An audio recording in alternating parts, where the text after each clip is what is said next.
جتنا مسلمان اللہ کی وحدانیت کو بیان کرے گا اتنا ہی کفر پیچھے بھاگے گا، اس لیے کہ کفر کا میدان چھوڑنا اور کفر کا مسلمان کے راستے سے ہٹنا صرف اللہ کی توحید کے بیان کرنے پر ہے۔ اگر مسلمان اللہ کے وحدانیت کو بیان نہیں کرے گا تو کفر مسلمان پر غالب آ جائے گا، اس لیے کہ قرآن میں ہے کہ اللہ کی وحدانیت کو بیان کرنا یہ باطل کے قلوب کو ایسا بھیج دیتا ہے اور کچل دیتا ہے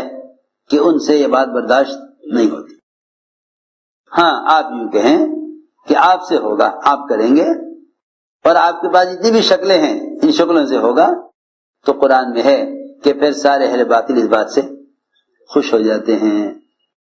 وَإِذَا ذُكِرَ اللَّهُ وَحْدَهُ اشْمَأَزَّتْ قُلُوبُ الَّذِينَ لَا يُؤْمِنُونَ بِالْآخِرَةِ وَإِذَا ذُكِرَ الَّذِينَ مِن دُونِهِ إِذَا هُمْ يَسْتَبْشِرُونَ۔